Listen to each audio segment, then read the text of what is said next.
దేవుని వాక్యంలోనికి వెళ్దాం. దేవునికి మహిమ కలుగును గాక. చప్పట్లు కూడా దేవుని మహిమపడదాం. హల్లెలూయా. దేవుని వాక్యంలో నుంచి ఆదికాండము 20వ అధ్యాయము వచన భాగం 1, 2, 3 వచనాలు చదువుకుందాం. అక్కడ నుండి అబ్రహాము దక్షిణ దేశమునకు తరలిపోయి కాదేశుకును షురూకును మధ్య ప్రదేశములో నివసించి గెరారులో కొన్నాళ్ళుండెను. అప్పుడు అబ్రహాము తన భార్య అయిన శారాను గూర్చి ఈమె నా చెల్లెలని చెప్పెను గనుక గెరారు రాజైన అబీమెలెకు శారాను పిలిపించి తన ఇంట చేర్చుకుని చాలు ప్రార్థన చేసుకుందాం. పరిశుద్ధుడా, ప్రేమ స్వరూపుడైన తండ్రి, దయగలిగిన యేసయ్య నీకు వందనాలు ప్రభువా. నీ బిడ్డలమైన మమ్మల్ని అందరినీ నీ సన్నిధానానికి చేర్చి ఈ పునరుద్ధాన దినాన పునరుద్ధాన సందేశముతో మా ఆత్మీయ జీవితాలను ప్రభువా మీరు వెలిగించటానికి, మీరు దీవించటానికి, మేము అనేకులకు ఆశీర్వాదకరంగా ఉండులాగున, మేము అనేకులకు దీవెనకరంగా ఉండులాగున తండ్రి నీకు వందనాలు ప్రభువా. మేము అనేకులను వెలుగుచులాగున ఉండులాగున మమ్మల్ని ప్రోత్సహించడానికి మీరు మా కొరకు సిద్ధపరిచిన ఈ ఆత్మీయ ఆహారాన్ని ప్రభువా మీరు మాకు విరిచి వడ్డించండి.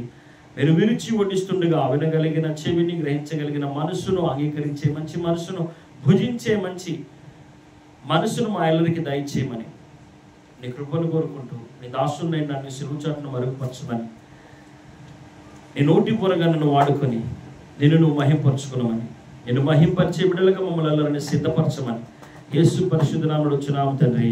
ఆమేన్. హల్లెలూయా. హల్లెలూయా. చదవబడిన వాక్య భాగంలో ఒక శ్రేష్టమైన మాట ఉంది, మీరు గమనించాలి. ఈ వాక్యంలోనికి వెళ్ళే ముందు నేను కొంత ఉపమానాన్ని వల్ల చెప్తా, జ్ఞాపకం చేసుకోండి. ప్రతి ఒక్కరి జీవితాల్లో శోధనలు ఎదురవుతూ ఉంటాయి. ఈ శోధనలు లోకంలో ఉన్న వారి కంటే సంఘంలో ఉన్న వారికి అధికంగా కనపడతా ఉంటాయి కదా. ఎందుకు సంఘంలో ఉన్న వారికి కనపడతాయి అంటే, సంఘంలో ఉన్న వారికి శోధనలు రావు అనడానికి ఏమీ లేదు. ఎందుకు లేదు అంటే, ఆది కాలంలో అవ్వ ఆదాముల దగ్గరికి ఎవరు వచ్చేవారు? దేవుడు వచ్చేవాడు. ప్రతిరోజు దేవుడు వారికి వారి జీవితాల్లో జరగవలసినవన్నీ కూడా ఏ విధంగా జరగాలో దేవుడు బోధించెళ్ళేవాడు. ఏదేను తోటలో వారికి కావలసినవన్నీ కూడా సిద్ధపరిచాడా? వారికి హేయమైన దాన్ని కూడా ఒకటి నాటాడు. నాటి ఆయన ఏం చేశాడంటే, దీన్ని తినొద్దు అని అన్నాడు. అంటే అంత సంతోషకరమైన, కష్టపడుకోకుండా ఏదేను తోటలో సుఖపడి సంతోషంగా జీవించే అన్ని సమకూర్చిన దేవునికి వారు విరోధులయ్యారు. కారణం ఏంటంటే, అక్కడ ఏమైంది? శోధన ఎదురైంది. దేవుడు ఉన్న చోట ఏం జరుగుతాయి అంటే బోధ జరుగుద్ది. ఏంటది? బోధ. ఇది ఆధ్యాత్మికమైన పాఠశాల. ఇది ఆత్మ సంబంధమైన స్థితిలో మనల్ని పెంచటానికి, మనల్ని అభివృద్ధిలోనికి నడిపించడానికి బోధించే పాఠశాల, మందిరం అనేది దేవుని యొక్క వాక్యం అనేది. కనుక ఈ వాక్యములో అబ్రహాము విశ్వాసులకు తండ్రి, ఇటు అబ్రహాము మనకి ఈ మధ్యాహ్న సమయంలో నేర్పుచున్న ఈ మాటను మనం శ్రద్ధగా జాగ్రత్తగా వినాలని ప్రభువు పేరటి హెచ్చరిస్తున్నాను. ఏంటంటే, అబ్రహాము 100 ఏళ్ల వరకు ఒక ముళ్ళు కలిగి ఉన్నాడు. ఏంటంట? అబ్రహాము 100 ఏళ్ల వరకు ఒక ముళ్ళు కలిగి ఉన్నాడు. శారా 90 ఏళ్ల వరకు అదే ముళ్ళు కలిగి ఉంది.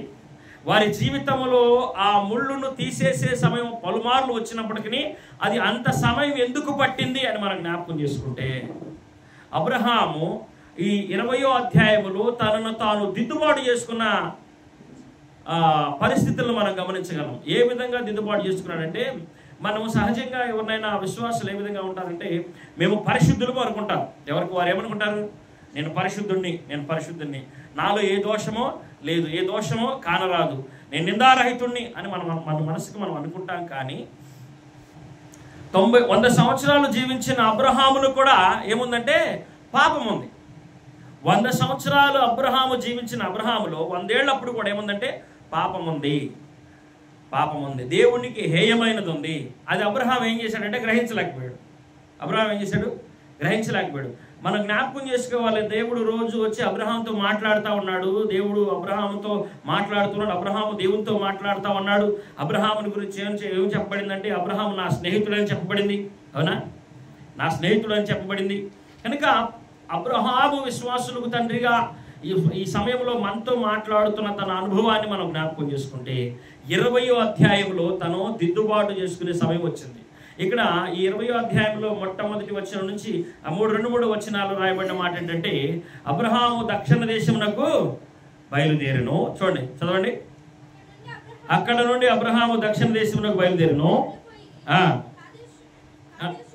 కాదేశుకును షురుకును మధ్య నివసించి గెరారులో కొన్నాళ్ళు ఉండెను. అక్కడ అబ్రహాము తన భార్య అయిన శారాను గూర్చి ఈమె నా చెల్లెలని ఎవరికి చెప్పాడంట? ఆ దేశపు రాజైన అబీమెలెకు చెప్పాడు. అబీమెలెకు అప్పుడు ఆ శారా చక్కనదయ్యి ఉన్నందున బాగా నాయకు చూడండి. మనం అందరం ఏమనుకుంటామంటే నేను చాలా చక్కగా ఉన్నాను, చాలా అందగాడిని అని ఇలా తిప్పుతూ ఉంటాం కదా. మగవాళ్ళు అయితే తిప్పుతూ ఉంటారు, ఆడవాళ్ళు అయితే ఇట్లా సరి చేసుకుంటూ ఉంటారు. ఈ వయసులో నువ్వు అందంగా ఉండటం అనేది అది సర్వసాధారణం కదా. మీరు గమనించారో లేదు, 90 సంవత్సరాల వయసులో శారా ఎలా ఉందంట? ఆకర్షణీయంగా ఉంది. చెప్పండి, ఎలా ఉంది? ఆకర్షణీయంగా ఉంది, అందంగా ఉంది. ఆ శారా అందంగా అవ్వటం వలన అబ్రహాము ఇంటి నుంచి బయలుదేరేటప్పుడు శారా దగ్గర ఒక మాట తీసుకున్నాడంట. అమ్మా, నువ్వు నాకు ఒక మాట ఇయ్యాలా? అదేంటంటే, మనం వెళ్ళు ప్రతి చోట నువ్వు నాకు ఆపద ఎదురైనప్పుడల్లా నువ్వేం చెప్పాలంటే నా సహోదరి అని చెప్పాలా, నా చెల్లి అని చెప్పాలా. ఎందుకంటే నేను నీకు భర్తనని చెప్తే నన్ను చంపి నిన్ను తీసుకెళ్ళిపోతాను. అంటే తన భార్య అందాన్ని ఏ విధంగా దృష్టిలో పెట్టుకున్నాడు చూడండి. అర్థమవుతుందా? అందుకనే దేవుని వాక్యంలో ఏముందంటే సౌందర్యం వ్యర్థం, అందం మోసకరం కదా. కాబట్టి ఈ అందము నన్ను మోసం చేస్తుందేమో, ఈ సౌందర్యం నా మెడ మీదకి కత్తి తీసుకొచ్చిద్దేమోనని భయం ఎవరికి ఉంది? అబ్రహాముకు ఉంది. మీరు గమనించాలా, అబ్రహాముకు దేవుడు తోడై ఉన్నాడని అని అబ్రహాము నమ్మాడు. కానీ విన్నారా, అబ్రహాము వెళ్ళు చోటల్లా అబ్రహాముకు దేవుడు తోడై ఉండి పలుమార్లు నేను నీకు తోడై ఉన్నానని చెప్పుచు వెళ్ళిన ప్రతి చోట ఆయన దీవించి ఆశీర్వదించి ఒంటరిగా బయలుదేరిన వాడు గొప్ప జనమయ్యాడు. అన్ని విధాలుగా ఆశీర్వదించబడ్డాడు. ఒక్క విషయంలో తప్పనిచ్చి అన్ని విధాలుగా ఆశీర్వదించబడిన అబ్రహాము ఒక విషయాన్ని మర్చిపోతున్నాడు. ఈ ఒక్క విషయంలో మాత్రం అధిగమించలేకపోతున్నాడు. ఏంటంట? అధిగమించలేకపోతున్నాడు. ఈ అబద్ధం అంతకుముందు ఒక చోట ఆడాడు. అంతకుముందు ఎక్కడ ఆడాడు? ఈజిప్ట్లో ఆడాడు. ఈజిప్ట్లో కూడా ఏమన్నాడంటే ఈమె నా చెల్లెలు అని చెప్పాడు. ఏమే నా చెల్లెలు అని చెప్పాడు. కనుక ఆ రోజుల్లో మరి భర్తను చంపి ఆమెని వశపరుచుకునే ఆ కాలంలో మరి నిన్ను బట్టి నన్ను చంపి నిన్ను వశపరుచుకుంటారేమో, వెళ్ళిన చోట ఆపద ఎదురైన చోట ఏం చెప్పమన్నాడు? నువ్వు నా చెల్లి అని చెప్పమన్నాడు. కాబట్టి ఇట్లాగే మరి ఆయన దక్షిణ దేశానికి వెళ్ళి గెరారులో ఉండి గెరారు రాజైన అబీమెలెకు ఏమని చెప్పాడు? ఏమే నా చెల్లెలు అని చెప్పాడు. ఆమె కూడా ఏం చెప్పింది? నా అన్న అని చెప్పింది. కనుక ఆమెను తీసుకొని అబీమెలెకు ఇంటికి వెళ్ళిపోయాడు. ఇంటికి వెళ్ళిపోతే ఆ రాత్రి దర్శనమందు అబీమెలెకుకి దేవుడు దర్శనమిచ్చాడు. అబీమెలెకు, నువ్వు తీసుకొచ్చిన ఆమె అతని భార్య, ఆమెను ముట్టావా నువ్వు నిశ్చయంగా చచ్చదు అని అన్నాడు. ఆమెను తాకేవా నువ్వు నిశ్చయంగా చేస్తావు. ఎందుకు తెలుసా? అతను ప్రవక్త. ఒకవేళ అతను భయపడి భౌతికంగా భయపడి అబద్ధం చెప్పుండొచ్చేమో, కానీ అతను ముడితే నిశ్చయంగా నువ్వు చేస్తావు. అప్పుడు అబీమెలెకు అంటాడు, అయ్యా నేను ముట్టలేదు కదయ్యా, నువ్వు ముట్టకోకుండా నేను కాపాడాను అంటున్నాడు. అయ్యా నేను ఆమెను తాకలేదు. అక్కడ వారి సంభాషణ 6వ వచనం చక్కగా ఉంటుంది. మనం ఇంటికి వెళ్ళి చదువుకోవచ్చు. కాబట్టి వారి సంభాషణ అంతా కూడా దేవుణ్ణి మహింపరుస్తూనే ఉంటుంది. అంటే అబీమెలెకు అబ్రహాము కంటే కూడా ఎక్కువగా దేవుణ్ణి గౌరవించాడు, నమ్మాడు, ఆరాధించాడు. అయితే అలాంటి అబీమెలెకు జనం మీద అబ్రహాము ఒక నిందేస్తున్నాడు. తెల్లవారుజామున వెంటనే తెల్లవారిపోయింది. ఆమెను తీసుకున్నాడు, శారాని. అబ్రహాం దగ్గరికి వెళ్ళాడు. కొన్ని కానుకలు తీసుకున్నాడు, కొంతమంది పనివారిని తీసుకున్నాడు, దాసదాసులను తీసుకున్నాడు. అబ్రహాం దగ్గరికి వెళ్ళాడు. అబ్రహామా, నువ్వెందుకు నా జనం మీదకి నా మీదకి దేవుని ఉగ్రత తీసుకొచ్చావు? నువ్వెందుకయ్యా నా మీదకి నా జనం మీదకి దేవుని ఉగ్రత తీసుకొచ్చావు? ఈ పని నేను చేసిన ఎడల నేనేమైపోదును? ఎందుకు నాతో అబద్ధం చెప్పావు? అప్పుడు అంటున్నాడు అబ్రహాము, అయ్యా ఈ జనము మూర్ఖ జనం అని అన్నాడు. ఏ జనం అట? మూర్ఖ జనం. నిజంగా వారు మూర్ఖ జనం అయితే ఆ శారాన్ని తీసుకొస్తాడా అబీమెలెకు? చెప్పుకుందాం, తీసుకొస్తాడా? కదా. అన్యాయంగా నిందలేయచ్చా? వేయకూడదు కదా. కాబట్టి అప్పుడు ఆ అబీమెలెకు ఏమంటాడంటే, అయ్యా నీకు కానీ నీ భార్యకు కానీ నే హాని చేయను, ఇదిగో ఈ కానుకలు స్వీకరించు, నా కొరకు ప్రార్థన చెయ్యి అన్నాడు. ఈ అధ్యాయంలో 2 విషయాలు, ఇద్దరి జీవితాలు బాగుపడ్డాయి. బాగా గమనించినట్లయితే ఇద్దరి జీవితాలు చిగురించినట్లుగా మనం చూడగలం. ఈ అధ్యాయం చివరి వచనంలో ఒక మాట రాయబడింది. అబ్రహాము అబీమెలెకు సంభాషణ అంతా అయిపోయినాక, అతనిచ్చిన కానుకలు స్వీకరించి, అతనిచ్చిన దశంభాగాలు స్వీకరించినాక అబీమెలెకు కొరకు, అబీమెలెకు సంతానం కొరకు, అక్కడున్న వారి జనం కొరకు ప్రార్థన చేశారు. అప్పుడు వారిలో నుంచి గొడ్రాలు తన పోవులాగుని ప్రార్థన చేశారని రాయబడింది. చూడండి ఒకసారి ఆ అధ్యాయంలో చివరి వచ్చిన చదవండి. ఏలయనగా అబ్రహాము భార్య అయిన శారాను బట్టి దేవుడు ప్రతి గర్భమును చివరి వచ్చిన అధ్యాయం చివరి వచ్చిన అక్కడ అబ్రహాము దేవుని ప్రార్థింపగా అప్పుడు అబీమెలెకును అతని భార్యను అతని దాసీలను ఏంటంట బాగు చేసెను, వారు పిల్లలను కనిరి. చప్పలు కూడా దేవుని మహిమపరచండి. హల్లెలూయా. దగ్గరగా చప్పలు కొట్టాలి, దేవుని నామమున మహిమపరచాలి. హల్లెలూయా, హల్లెలూయా. ఈ మూసివేతన గురించి దేవుని గ్రంథంలో రాయబడిన మరొక చోట రాయబడింది. అదేంటంటే తన భర్తని అవమానించినందుకే భార్య గర్భాన్ని మూసివేసినంట. ఎవరు చెప్పండి? భర్తను అవమానించినందుకు. భర్త దేవునితో అది చప్పలు కొట్టి దేవుని మహిమపడతాం. హల్లెలూయా. దావీదు మందసం ఎదుట నాట్యం చేసుకుంటూ వస్తే ఆ మీకాలు ఆ రాజు పురములో ఉండి తొంగి చూసి కిటికీలో నుంచి గొర్రెలు కాసుకునే వాడికి రాజ్యాన్ని ఇస్తే, ఇదిగో ఇట్లా బట్టలు, సాధారణమైన బట్టలు వేసుకొని నాట్యం చేసుకు వస్తున్నాడు. ఏంటిది? ఈ వలగర వారం ఏంది? ఈ చిల్లర వారం ఏంది? ఈ నాట్యం చేయటం ఏంది? చప్పట్లు కొడతాం ఏంటని చెప్పి హీనపరిచింది, కించపరిచింది. ఎప్పుడు? దేవుణ్ణిలో ఆనందించేటప్పుడు, దేవుణ్ణి గణపరిచేటప్పుడు. కనుకనే అక్కడ రాయబడింది మీకాల గర్భం మోయబడింది అని. కాబట్టి మనం జ్ఞాపకం చేసుకోవాలా, మనము ఈ అబ్రహాము జీవితంలో అప్పటి వరకు ఉన్న మొల్లు ఈ సమయంలో తొలగిపోయేటట్టుగా అబీమెలెకు ద్వారాగా దేవుడు అబ్రహాము కనులు తెరిపించాడు. అబ్రహాము కనులు తెరిపించాడు. ఎందుకు మా మీద నిందలేస్తున్నావయ్యా, మేము ఈ విధంగా మా మీద కీడెందుకు తీసుకొచ్చావని చెప్పి మరి తన భార్యను తనకు అప్పచెప్తూ ఏమన్నాడంటే, ఆ శారాతో ఈ విధంగా అన్నాడు, శారా నిన్ను బట్టి ఇదిగో నీ భర్తకి నేను 1000 రూపాయలు ఇస్తున్నాను అన్నాడు. ఎంత అన్నాడు?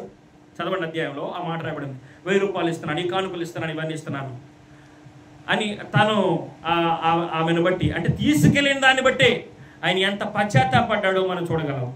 కాబట్టి మరి తన జీవితంలో అబ్రహాము తన జీవితంలో అన్ని విధాలుగా ఆశీర్వదించబడ్డాడు. తర్వాత 20వ వచనం దాటినాక 21వ వచనంలో అబ్రహాము కూడా కుమారులు కలిగారా? కలగలేదా? కలిగారు కదా. వాగ్దాన పుత్రుడైన ఇస్సాకు అబ్రహాము కలిగాడు. కాబట్టి మరి అబ్రహాము మరి అప్పటి వరకు కూడా తన జీవితంలో దేవునికి హేయమైన దాన్ని దిద్దుబాటు చేసుకోలేకపోయాడు. కారణం ఏంటంటే, నేను చేయించున్నది దేవునికి హేయమైంది అని గమనించలేకపోయాడు, గ్రహించలేకపోయాడు.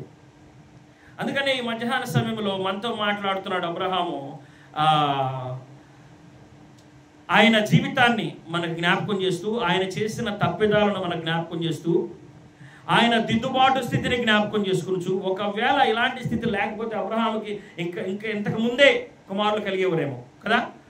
అయితే అబ్రహాము జీవితంలో ఇక ఈ అధ్యాయం దాటినాక ఎక్కడ కూడా అవకతవకలు లేవు. ఉండయా? చెప్పండి. అవకతవకలు లేవు. అప్పటి వరకు 15వ అధ్యాయంలో చిన్న అవరోధం ఉంది. తర్వాత ఇంకా మనం ఇందాక చెప్పుకున్నట్లుగా ఎక్కడ ఈజిప్ట్లో ఒక అబద్ధం ఆడాడు, ఇదే విధమైన అబద్ధం ఆడాడు, నా చెల్లి అని చెప్పాడు. మరలా ఇక్కడ కూడా నా చెల్లని చెప్తున్నాడు. అంటే దేవుని బలాన్ని ఈ విషయంలో నాకు తోడుగా ఉండిద్ది అని విశ్వసించలేకపోయాడు. కొన్ని విషయాల్లో మనం ఏం చేస్తూ ఉంటామంటే, కొన్ని విషయాలు దేవుడు మనకు సహాయం చేస్తాడని నమ్ముతాం. ఆ విషయాల్లో దేవుడు కార్యం చేస్తాడు. కొన్ని విషయాల్లో మనము దేవుని యొక్క సహాయాన్ని పొందుకోబోవటానికి కారణం ఏంటంటే మనలో ఒక అనుమానం అనేది ఉండి, అవిశ్వాసం అనేది ఉండి ఆ కార్యాన్ని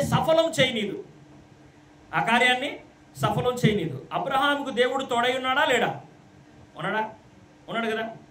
అతను అప్పటి వరకు బయలుదేరిన ఏ స్థితిలో బయలుదేరాడు, గెరారుకు వచ్చేతలకి అబ్రహాము ఏ స్థితిలో ఉన్నాడు, అప్పటి వరకు దేవుడు అబ్రహామును దీవించి ఆశీర్వదించి తోడై ఉన్న దేవుడు ఈ విషయంలో అబ్రహాముకు తోడై ఉండడా? కానీ ఎందుకని తన స్వనీతిని ఆధారపడ్డాడు అబ్రహామే స్వనీతిని ఆధారపడితే మనం ఎంతటి వాళ్ళని గమనించాలి. విశ్వాసులందరూ ఏమంటారంటే, నేనైనా మరొకరైనా మన ఆలోచన, మన సొంత నీతి ఏమని చెప్పిందంటే, నేను పరిశుద్ధురాలను అని అనుకుంటాం. కానీ ఏదో దేవునికి హేయమైనది మనలో ఉండటం బట్టి ఆ స్థలము ఖాళీ అయితే తప్పనిచ్చి మనము ఫుల్ కాలేమని దేవుని వాక్యం సెలవిస్తా ఉంది. ఈ వాక్యం ద్వారాగా అబ్రహాము జీవితంలో దేవుడిచ్చిన ఆశీర్వాదాన్ని తాను పొందుకోవాలి అంటే తనకి ఏదో దేవుడు చేయబోచున్నది అడ్డుకుంటుంది. ఏదో తన జీవితానికి దేవుడిచ్చు వాగ్దానాన్ని అనుభవించుకోకుండా అడ్డుగోడగా ఉన్నది. ఆ అడ్డుగోడని అబ్రహాము దాటలేక అబద్ధం ఆడాడు. అబ్రహామును దేవుడు కాపాడలేడనే కదా అబద్ధం ఆడింది. ఎక్కడున్నాడు అబ్రహాము? ఏం నమ్మాడు? దేవుడు నాకు తోడై ఉన్నాడు, నేను ప్రతి చోట ఆయన నాకు తోడై ఉన్నాడు అని చెప్తున్నాడు. ఈ విషయంలో ఎందుకని నమ్మలేకపోయాడు? కొంతమంది వారి జీవితాల్లో కొన్ని విషయాల్లో త్రొట్టిల్లుటను బట్టి కొన్ని విషయాల్లో దేవుని ఆశీర్వాదాన్ని కోల్పోతూ ఉంటారు. కనుక నీవు దేవుని విషయంలో త్రొట్టిల్లేవు అని ఒక సేవకుడు నీకు చెప్తే దాన్ని మనం తీసుకుంటామా? అస్సలు తీసుకోం. నేను నిందారహితురాలని చెప్తాం. కానీ అబ్రహాం అంతటోడే ఆశీర్వాదానికి అడ్డమైంది తన అవిధేయత. అందుకనే దేవుని వాక్యము ఏ విధంగా మనతో మాట్లాడుతూ ఉంటుందంటే, మన పూర్వీకుల జీవితాన్ని మన ముందు పరిచి వారి జీవిత సాక్ష్యం ఏ విధంగా ఉందో దానితో మనల్ని పోల్చుకోవాలి. ఎలా పోల్చుకోవాలి? దానితో మనల్ని పోల్చుకోవాలి. అప్పుడు దేవుని కార్యాలు మనము చూడగలము అని దేవుని వాక్యం సెలవిస్తూ ఉంది. మిమ్మల్ని ఎందుకు పిలిచాను అని అన్నాడంటే, ఆశీర్వాదానికి కర్తలుగా ఉండటానికి పిలిచాను. అబ్రహాముని ఎందుకు పిలిచాడు అంటే, గొప్ప జనముగా చేయడానికి పిలిచా. వీరందరికంటే కూడా నిన్ను ప్రత్యేకించాను, నీలో నుంచి వచ్చు వారిని నేను ఆశీర్వదిస్తాను, నా వారసులు వారు, నా వాగ్దాన పుత్రులు, నా స్వకీయ జనము, నా జనము అని వారి గురించి చెప్పాడు. పుట్టక ముందే చెప్పాడా? పుట్టినాక చెప్పాడా? పుట్టక ముందే చెప్పాడు. వారిని ఏ విధంగా ఆశీర్వదిస్తానో కూడా చెప్పాడు. 15వ అధ్యాయంలో ఆకాశవాక్యాలు పట్టజాల విస్తారమైన దీవెనలో అబ్రహాం మీద కురిపించడానికి సాక్ష్యంగా ఏం చెప్పాడంటే, ఇస్కరేణువుల వలె ఆకాశ నక్షత్రాల వలె చేస్తానన్నాడు. అవునా? అప్పుడు అన్నాడు, ఏమిచ్చినా నాకేమయ్యా, నాకు కుమారులు లేరు కదా, అయితే నీ కుమారులు ఇస్తా. ఇచ్చినట్టుగా నువ్వు నాకేం తీసుకురావాలి? బలులు తీసుకురా. 5 రకాలైన బలులు చెప్పాడు. కాబట్టి ఆ 5 రకాలైన బలుల్లో కష్టమైనవి ఏంటి? 3 ఏండ్ల పెయ్యి, 3 ఏండ్ల పొట్టేళ్ళు, తెల్ల గువ్వ, పావురపు పిల్ల, మరి అట్లా ఆ 3 బలిష్టమైన వాటిని దహించేశాడు. గోటితో తుంచితే తునిగిపోయే పావురపు పిల్లని ఇంకా బలిపీఠం మీద పెట్లా. అది చేయకోకుండా ఏం చేశాడు? కునికాడు. ఆకాశ గద్దలో చేసిని ఎంగిల్ చేసింది. అప్పుడు దేవుని కోపం వచ్చింది. హేయమైన దాన్ని తీసుకొచ్చి నాకు ఇస్తానంటావే, నేను నీకు ఎంతో చేయబోతున్నాను, అంత అనుభవించవలసి నువ్వు శ్రద్ధ లేకోకుండా ఉంటేలా? అర్థమవుతుందా? అంత అనుభవించాలనుకున్నా నీకు శ్రద్ధ లేకపోతే ఎలా? ఆశ కలిగిన ప్రాణాన్ని తృప్తిపరుస్తాను అని అన్నాడు. ఆశ కలిగిన వాళ్ళు ఏ విధంగా ఉంటారు?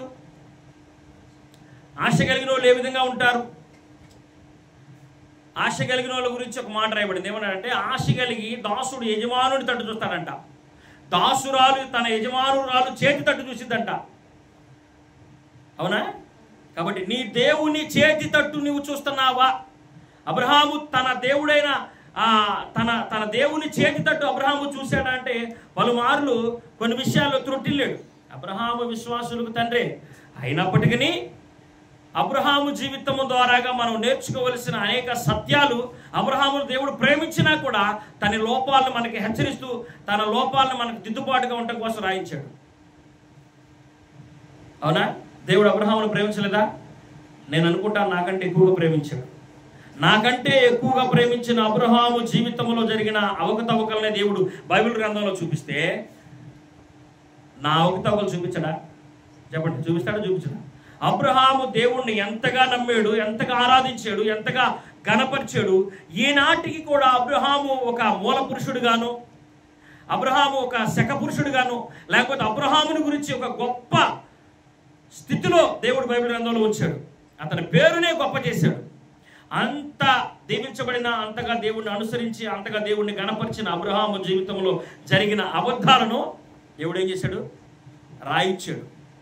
ఎందుకు రాయించాడంటే వారి పిల్లలు ఆ పని చేయకోకుండా ఉండటానికి. ఈరోజు మనం ఏం చేస్తూ ఉంటామంటే, మనం కష్టపడుతున్నాం, కూలి పనికి వెళ్తున్నాం, మన పిల్లలు మనకులా కష్టపడకూడదు, కూలి పనికి వెళ్ళకూడదని వారిని చదివిస్తున్నాం. అవునా? వారికి ఏం చెప్తా ఉంటామంటే, మాకు లేక మీరు ఉండకూడదు, మాకు లేక కష్టపడకూడదనే, మీరు గొప్ప స్థితిలో ఉండాలని వాళ్ళ కోసం కష్టపడుతున్నామని మనల్ని ప్రతి దినం కూడా మనం చేసే కష్టాన్ని వారికి చెప్తా ఉంటాం. చెప్తామా చెప్పమా? అందుకని ఈరోజు అబ్రహాము తన జీవితంలో జరిగిన అనేకమైన విషయాలను మనతో పంచుకుంటున్నాడు. ఎందుకంటే అబ్రహాము పిల్లలమైన మనము, అబ్రహాము వారసులమైన మనము, క్రీస్తు యేసును బట్టి మనం అబ్రహాము వారసులమైనాం కనుక, అబ్రహాము వాగ్దానమునకు కూడా వారసులమైనాం కనుక, మరి మనము కూడా దిద్దుబాటు చేసుకోవాల్సిన సమయం వచ్చిందని ఈ మధ్యాహ్న సమయంలో మనతో మాట్లాడుతూ ఉన్నాడు. అబ్రహాము దేవుణ్ణి నమ్మెను, అది అతనికి నీతిగా ఎంచబడెను. కనుక ఈ అధ్యాయం దాటితే అబ్రహాము జీవితం ఏమైపోయిందంటే ఆశీర్వాదకరంగా మారిపోయింది. ఇంకా ఎప్పుడైతే అబ్రహాములు తనను తాను దిద్దుబాటు చేసుకున్నాడో ఈ అధ్యాయంలో, నేను దేవుణ్ణి ఎందుకు ఇంత, అసలు అబ్రహాం దగ్గరికి వచ్చి అబ్రహాంకు బుద్ధి చెప్పిన ఆయన ఎవరు చెప్పండి? అబీమెలెకు రాజే వచ్చి ఈ అబ్రహాముకు బుద్ధి చెప్తున్నాడు. ఏమయ్యా, నీవు ఈ పని చేయనేలా? నిన్ను ముడితే, నీ కుటుంబాన్ని ముడితే నా కుటుంబం మీదకి శాపం వచ్చింది కదా, నా జనం మీదకి శాపం వచ్చింది కదా, నా జనం మీదకి ఎంత కీడు తెప్పించడానికి నేను నీకు ఏం అపకారం చేశానని అడుగుతున్నాడు. అది అబ్రహాము గుర్తించలేకపోయాడు. అర్థమవుతుందా? నన్ను ముడితే నా కనుగుడు, దేవుడు తన కనుగుడును ముట్టినట్టే అన్నాడు కదా అని అబ్రహాము గ్రహించలేకపోయాడు. కానీ అబీమెలెకు గ్రహించాడు, అతన్ని భార్యను ముడితే దేవుడు నన్ను ముడతాడు అని. కాబట్టి కొన్ని విషయాల్లో మనకి చిన్న చిన్న విషయాల్లోనే మనము పెద్ద తప్పిదాలు చేస్తూ ఉంటాం. కాబట్టి మనము మన జీవితాల్లో ఒక ఆశీర్వాదాన్ని పొందుకోవటానికి మనము అనేకమైన చిన్న చిన్న కారణాలే మనకు అడ్డమవుతూ ఉంటాయి. కనుక దేవుడు మనకి ఆ కార్యం చేయకపోవటానికి ఆయన చేయలేని అసమర్థుడే కాదు, అయితే సమర్థత కలిగిన వాడే. దేవుని వాక్యం ఏం సెలవిస్తామంటే, గర్భఫలం యెహోవా ఇచ్చు బహుమానము. ఆయన బహుమానాన్ని పొందుకోవాలంటే నువ్వేం చేయాలంట? బహుమానం ఎవరికి ఇస్తారు? గెలిచిన వాళ్ళకి ఇస్తారు కదా, చెప్పండి. గెలిచిన వాళ్ళకి ఇస్తారు. కాబట్టి నీకు దేవుడు పెట్టే పరీక్షలో కానీ, నీవు దేవుని సన్నిధిలో ఉండే ఆ స్థితిలో కానీ, ఆ స్కూల్లో, ఆ పాఠశాలలో, ఆధ్యాత్మికమైన ఆ పాఠశాల మందిరంలో, ఆ దేవాలయంలో, ఆ సంఘంలో నీవు ఎదుగుచుంటే, నీవు ఉన్నవారి కంటే మిన్నగా ఉంటే నీకు బహుమానాలు అనేకమైనవి దేవుడు ఇస్తా ఉంటాడు. ఇస్తాడా ఇడా? చెప్పండి, ఇస్తాడా ఇడా? సండే స్కూల్ పెట్టారు నిన్న, మనయోళ్ళ ఇంటి దగ్గర సండే స్కూల్ పెట్టారు. అందులో వెళ్ళిన పిల్లలందరికీ బాక్స్ అని, లేకపోతే పెన్షన్లు అని, అనేకమైన అన్ని పిల్లలకు ప్రైజులు వచ్చినాయి. ఎందుకు వచ్చినాయి? వాళ్ళకి వెళ్ళి పాటలు పాడి దేవుని నామాన్ని మహింపరిచి ఘనపరిచి అక్కడ ఉన్న వారిలో ఎక్కువగా చేసిన వాళ్ళకి ఎక్కువ వచ్చినాయి. కాబట్టి ప్రతి దాంట్లో కూడా భౌతికమైన విషయాల్లో ఏ విధంగా మనకి సమస్యలు, శోధనలు ఎదురవుతూ ఉంటాయో వాటిని అధిగమించుకొని వెళ్తూ ఉంటారు వారి ముందుకి. అందుకని దేవుని వాక్యం సెలవిస్తా ఉందంటే, గురి యొద్దకి గురి లేని ప్రయాణం చేయకూడదు. నువ్వు ప్రయాణం చేయటానికి ప్రారంభించినాక నువ్వు ఎక్కడికి వెళ్తున్నావో తెలుసుకొని నీ ప్రయాణం మొదలు పెట్టాలా. గురి లేని ప్రయాణం అనేది నీ జీవితానికి ఆశీర్వాదకరమైనది కాదు, దీవెనకరమైనది కాదు. ఈరోజు దేవుడు ఎంతో ప్రేమించిన అబ్రహాము జీవితం ద్వారాగా దేవుడు మనతో మాట్లాడుతున్నాడు. దేవుడు ఎంతగానో ప్రేమించాడు, దేవుణ్ణి ఎంతగానో కనపరిచిన అబ్రహాము జీవితం ద్వారాగా దేవుడు మనతో మాట్లాడుతున్నాడు. అతడు అబీమెలెకు ఏమన్నాడంటే, అయ్యా, నీ కుటుంబాన్ని నేను తాకితే, నేను ముడితే, నువ్వు ఒక ప్రవక్తవు కదా, నువ్వు ఒక దేవుణ్ణి మహింపరిచేవాడు, దేవుణ్ణి గణపరిచేవాడు, దేవుని చేత పిలువబడిన వాడివి కదా, పిలువబడిన దానివి కదా, అయితే నిన్ను ముడితే ఏంటంట, నిన్ను ముడితే నేనేమైపోతాను, నా జనం ఏమైపోతాను, ఎందుకు నా మీదకి ఇంత ఉరి తీసుకొచ్చేవని చెప్తున్నాడు. ఆ విషయాన్ని అబ్రహాం ఏం చేశాడు, మర్చిపోయి అబద్ధం చెప్పమన్నాడు భార్యతో. కాబట్టి వారిద్దరూ అబద్ధం చెప్పినట్లుగా మనం చూస్తూ ఉన్నాము వారి జీవితాల్లో. కాబట్టి మరి మనము చిన్న చిన్న విషయాల్లో అబద్ధం ఆడుతూ చిన్న చిన్న విషయాల్లో మోసకరమైన స్థితిని మనం కలిగి ఉంటే మనం పెద్ద పెద్ద ఆశీర్వాదాలని కోల్పోతాం. కాబట్టి ప్రతి చిన్న విషయంలో కూడా దిద్దుబాటు చేసుకోవడం అనేది దేవుడు మనకిచ్చే ఆధ్యాత్మికమైన అభివృద్ధికి కారణమై ఉంటుంది. కాబట్టి ఈ విషయాన్ని జ్ఞాపకం చేసుకోవాలా. మీకు ఒక మాట చెప్తా వినండి. మనము దేవునిలో ఎదుగుతూ ఉండగా, సంఘంలో ఉంటూ ఉండగా అనేకమైన శోధనలు మనకు వస్తూ ఉంటాయి, పోతూ ఉంటాయి. అక్కడ ఏదేను తోటలో కూడా శోధన తప్పలా. ఇంకొక మాట చెప్పాలంటే, పాత నిబంధనలో శ్రేష్ఠుడిగా పిలువబడుతున్న అబ్రహాము మనవడు పేరేంటి చెప్పండి? అబ్రహాము ముని మనవడు యోసేపు. ఎలాంటి వాడు? పరిశుద్ధుడు, శ్రేష్ఠుడు. ఆ యోసేపు జీవితంలో ఇంత మచ్చైనా కానీ మనం చూపించగలమా? చూపించలేము. అయితే యోసేపు జీవితంలో ఏం జరిగింది? యోసేపు తన జీవితంలో నాకు బాగా నచ్చిన మాట ఒకటి ఉంది. యోసేపు జీవితంలో మరుపురాని మాట ఒకటి ఉంటుంది. ఏంటంటే అది, యోసేపు పోతీఫర్ ఇంట్లో అన్యాయంగా నింద వేయబడతాడు.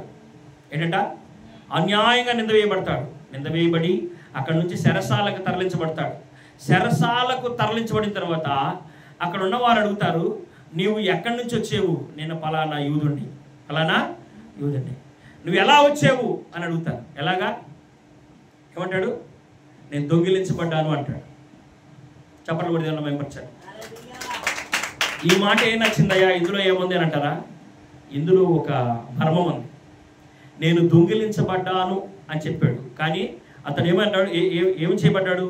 అమ్మివేయబడ్డాడు. అవునా? చెప్పండి. యోసేపు అన్నల చేత అమ్మివేయబడ్డాడు, కానీ ఏమన్నాడు? దొంగిలించబడ్డాను అన్నాడు. ఎందుకన్నాడు? తన అన్నల మీదకి అవమానం తీసుకురావడం తనకి ఇష్టం లేదు. అది కదా క్రీస్తు ప్రేమ. అందుకు కదా పాత నిబంధన యేసు ప్రభుగా అతన్ని కొన్ని రూపురేఖల్లో కొలచగలరు. ఇట్టి కార్యాల వల్లనే ఈనాటికి కూడా పాత నిబంధనలో యేసు ప్రభు వారితో పోల్చదగిన, అంటే దగ్గర పోలికలు కలిగిన వ్యక్తిగా ఎవరినైనా ఎంచుకోవాలి అంటే ఎవరిని ఎంచుకోగలరు? యోసేపుని ఎంచుకోగలరు. ఎందుకు తెలుసా?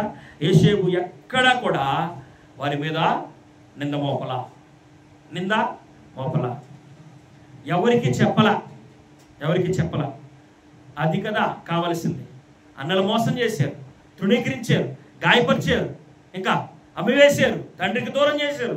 తల్లి ప్రేమను, తండ్రి ప్రేమను, సహోదర ప్రేమను, అన్ని ప్రేమలకు దూరం అయిపోయాడు. అన్యాయం చేయబడ్డాడు. ఏమన్నా పాపం చేశాడా? ఏమైనా వారికి అపకారం చేశాడా? వారికి ఉపకారం చేయడానికి పూనుకున్న వారిని అపకారం చేశాడు. కానీ ఆయన ఎక్కడా కూడా వారి మీద నింద రాకూడదని మింగేశాడు. ఏం చేశాడు? మింగేశాడు. తనకు జరిగిన కీడు అంతటిని కూడా మింగేశాడు. చక్కగా ఒక మాట చెప్తున్నాడు, అయ్యా ఇంత పాపం నువ్వు ఎందుకు చేసావయ్యా అంటే, నేను చేయలేదయ్యా, నేను చేయలేదు. ఎక్కడా? పోతీఫర్ ఇంట పాపం చేశాడా? దాసుడుగా వచ్చి ఆ యజమాని ఇంట్లో ప్రతీది కూడా తనకు అప్పగించబడింది. ఎంత నమ్మకంగా ఉంటే ఆ విధంగా యజమానుడు తర్వాత సంతకం ఎవరిదంటే? ఎవరిది? యోసేపుదే. యజమానుడి తర్వాత అధికారం ఎవరిదంటే? యోసేపుదే. ఇంకొక మాట చెప్పాలంటే, తన యజమానుడికి ఎంత ఆస్తి ఉందో, ఎంత రాబడి ఉందో, ఎంత వస్తుందో, ఎంత పోతుందో తనకు తెలియకపోవచ్చు. ఎవరికి తెలుసు? యోసేపుకి తెలుసు. యజమానుడి భార్యకి కూడా తెలియకపోవచ్చు, కానీ యోసేపుకి తెలుసు. అంత నమ్మకస్తున్న వాని మీద ఏం మోపారు? నింద మోపారు. అయినా కానీ దేవుని విడిచిపెట్టాడా? ఏమయ్యా, నా మీద ఇంత నింద మోపుతావా? నీవు ఎప్పుడో చిన్నప్పుడు ఇచ్చిన దర్శనానికి నేను ఆ దర్శనం చెప్పినందుకు గాను వారు నన్ను ద్వేషించి, వారు నన్ను అమ్మవేసి, నా అన్నల ప్రేమకు నేను దూరమయ్యా, తండ్రి ప్రేమకు దూరమయ్యా, తల్లి ప్రేమకు దూరమయ్యా, నా తమ్ముని ప్రేమకు దూరమయ్యా. చివరికి ఎక్కడ తీసుకొచ్చి పెడితే, ఇక్కడ ఎంతో నమ్మకంగా ఉన్నాను కదా, నా తండ్రి బోధల యందు, శిక్షల యందు నేను క్రమంగా ఉన్నాను కదా. అయితే ఇక్కడ కూడా నన్ను శోధించావా? ఇక్కడ కూడా పరిశోధించావా? ఇంత నమ్మకంగా ఉన్న నన్ను తీసుకెళ్ళి చెరసాల్లో వేసావా అని అన్నాడా? చెప్పండి, అన్నాడా? అనలా. ఏదైతే దేవుని దర్శనాన్ని చూశాడో అది ఎప్పుడైతే అనుభవిస్తాడో అప్పటి వరకు ఎన్ని శ్రమలు వచ్చినా, నిందలు వచ్చినా, అవమానాలు వచ్చినా, కష్టాలు వచ్చినా తను ఏం చేశాడు? నమ్మకంగా ఉన్నాడు దేవునికి. నమ్మకమైన వానికి దీవెనలో మెండుగా ఉంటాయని రాయబడింది. అందుకనే అతడు ఐగుప్తు శత్రువుల దేశంలో, ఐగుప్తులు ఇశ్రాయేలులకు మిత్రుల శత్రువుల దేశంలో శత్రువుల కడుపు నింపడానికి ప్రతి నిత్యం కూడా ఎవరి ఇంట అన్నం ఉడకాలంటే, ఎవరి ఇంట ఆహారం ఉడకాలన్నా కొంతకాలం ఏమైంది? ఏషేబు ఏలుముద్ర అవసరమైంది. ఏషేబు ఏలుముద్ర ఉంటేనే ఐగుప్తు దేశ రాజుకైన ఆహారం వెళ్ళింది. అంతగా దేవుడు దీవించాడు, అంతగా దేవుడు ఆశీర్వదించాడు. కారణం ఏంటంటే నమ్మకత్వం. నన్ను గణపరచు వారిని నేను గణపరిచేది, నన్ను మహింపరచు వారిని నేను మహింపరిచేది అన్నాడు. అందుకని ఏషేబుని ఇంత శ్రేష్ఠుడిగా మనం చెప్పుకోగలం. కాబట్టి మనం మన జీవితాల్లో శోధనలకు మనం గురి కావచ్చు, కానీ దేవుడు మన చెయ్యి విడిచిపెట్టాడు. శ్రమలకు మనం గురి కావచ్చు, కానీ దేవుడు మన చెయ్యి విడిచిపెట్టాడు. ఆ శోధన కాలం ముగింపబడిన తర్వాత, ముగింపబడిన పరమంలో మనము గొప్ప మహా అభివృద్ధికరమైన స్థితిని మనము చూడగలం. చూడండి ఏషేబు జీవితంలో ఏం జరిగింది? త్రోసివేసిన వారి కడుపు నింపడానికి ఏషేబు కారణమయ్యాడు. ఇంకొక మాట చెప్తే మీరు బాగా గ్రహించండి. అన్నలు వచ్చారు, ఆకలికి ఆహారం కొట్టడానికి ఆ దేశానికి వచ్చారు. అప్పుడు మంత్రిగా ఉన్నాడు, ఆర్థిక శాఖ మంత్రిగా ఉన్నాడు. ఆ ఆహారం కోసం వచ్చినప్పుడు అన్నలను గుర్తుపెట్టాడు. రే, నన్ను ఇంత శిక్షకు, నేను చెరసాల్లో ఉండటానికి, నేను ఇంతగా అవమానపడటానికి మీరే కారణం అని చెప్పి ఒక్కొక్క కొడాలు తీసుకొని కొట్టించాడా? చెప్పండి, కొట్టించాడా? నేనైతే కొట్టిస్తానేమో కదా. కాబట్టి ఎందుకు మనం కొట్టిస్తాము అంటే, మనం శరీర సంబంధులం అయితే కొట్టిస్తాం. ఏంటంట? శరీర సంబంధులం అయితే మనం కొట్టిస్తాం, ఆత్మ సంబంధులం అయితే మనం క్షమిస్తాం కదా. ఆత్మ సంబంధమైన స్థితిలో ఉన్నాడు కనుక ఆ అన్నల ప్రేమ కోసం పరితపించి ఏం చేస్తాడు తెలుసా? నేను ఇప్పుడు గొప్ప స్థితిలో ఉన్నానుగా, ఇంకా వాళ్ళతో నాకేం పని, నాకు అంగు ఆర్భాటం ఉంది, పదవి ఉంది, ఇంకా మంచి భార్య నాకు ఇచ్చారు, నాకు పిల్లలు ఉన్నారు, ఇంకా నేను వీళ్ళందరితో నాకేం పని, వాళ్ళతో నాకేం అవసరం అనుకున్నాడా? లేదు, అట్లా అనుకోలేదు. వారిని చూడాలనుకున్నాడు, వారిని కౌగిలించుకోవాలనుకున్నాడు, వారిని చేర్చుకోవాలనుకున్నాడు. నా అన్నలు నన్ను త్రోసివేసినా కానీ వారి ఆకలితో అలమటించకూడదు అనుకున్నారు. అందుకని వారి కోసం ప్రయాసపడ్డాడు. ఏ విధంగా? పలు ప్రయత్నాల ద్వారాగా వారిని తిరిగి మరలా తన దగ్గరికి రప్పించుకున్నాడు. తన తమ్ముడిని తీసుకొచ్చారు, రెండోసారి తీసుకొచ్చినప్పుడు ఏం చేశాడు? మెడ మీద పడి ఏడ్చి ముద్దు పెట్టుకొని అసలు అల్లాడిపోయాడు. తన ప్రేమను వారితో కలిసిన ప్రతి క్షణం మనం చదువుతుంటే, నీలో దేవుని ఆత్మ ఉంటే అది చదివేటప్పుడు నీ కళ్ళమ్మడి నీళ్ళు రాక మానవు. అది చదివేటప్పుడు నీ కళ్ళమ్మడి నీళ్ళు రాక మానవు. నీ తల్లిదండ్రుల మీద నీకు ఎంత ప్రేమ ఉందో, నీ అన్నదమ్ముల మీద నీకు ఎంత ప్రేమ ఉందో, అట్లాగే అక్కడ ఏషేబు జీవితంలో జరిగిన సన్నివేశాల్లో నువ్వు అది చదివేటప్పుడు నీ కళ్ళమ్మటి నీళ్ళు రావట్లేదంటే నువ్వు ఇంకా శరీర సంబంధివి. కొంతమంది కోపం వస్తూ ఉంటుంది ఆ సందర్భం చదువుతూ ఉంటాయి. ఎందుకంటే ఇట్ట జరగాలి కదా అంటారు కదా. అవకాశం వస్తే ఏమంటారు? ఇట్ట జరగాలి కదా అంటారు. అప్పుడు ఇలా ఉన్నాడు, ఇప్పుడు చూడు నా కాళ్ళ కాడికి వచ్చారంటూ ఉంటారు. కాబట్టి జ్ఞాపకం చేసుకోవాలా, మనము ఆత్మ సంబంధులుగా ఉండాలా. మనము శరీర సంబంధులుగా ఉండటానికి ప్రభు చేత మనం పిలువబడలేదు, ఆత్మ సంబంధులుగా ఉండటానికి ప్రభు మనం పిలిచాడు. ఇక్కడ మనం జ్ఞాపకం చేసుకుంటే, అబ్రహాము తన తల్లిదండ్రుల దగ్గర లేడు. తన తల్లిదండ్రులు చేసే ఆ బొమ్మల వ్యాపారం ఏం చేయట్లా. అబ్రహాముని దేవుడు ప్రత్యేకించాడు, తల్లిదండ్రుల దగ్గర నుంచి వేరు చేశాడు. దేవుడు అబ్రహాముకు ఒక వాగ్దానం ఇచ్చాడు, దాన్ని పొందుకోవటానికి అబ్రహాం బయలుదేరాడు. ఆ వాగ్దానం పొందుకోవటానికి దేవుడు అబ్రహామును ఇస్సోపుతో శుభ్రంగా కడగటానికి ప్రయత్నం చేస్తున్నాడు. కడిగి తనను సంపూర్ణంగా చేయటానికి 21వ అధ్యాయం దాకా తనను నడిపిస్తూనే ఉన్నాడు. కాబట్టి ఈ విషయాన్ని మనం జ్ఞాపకం చేసుకున్నట్లయితే ఈ మధ్యాహ్న సమయంలో మరి నిన్ను ఈ విషయాన్ని మనం జ్ఞాపకం చేసి, దేవుడు అబ్రహాము జీవితంలో జరిగిన అబద్ధాలను, అబ్రహాము ఇదే అబద్ధాన్ని తీసుకెళ్ళి మొదటిగా ఎక్కడ వాడాడు? ఈజిప్ట్లో వాడాడు, ఐగుప్తులో వాడాడు, మరలా వచ్చి గెరారులో వాడాడు. కాబట్టి గెరారు రాజు బుద్ధి చెప్పాడు, ఏమయ్యా నిన్ను ముడితే దేవుడు ఊరుకుంటాడా? మమ్మల్ని నీకు హాని చేస్తే మమ్మల్ని ఊరుకుంటాడా? నువ్వు దేవుని ప్రవక్తవు కదా, నీ దేవుడు గొప్పవాడు కదా అని తన దేవుని గురించిన అవగాహన, నీ దేవుని బలం ఎంతో నీకు తెలియట్లేదురా బాబు.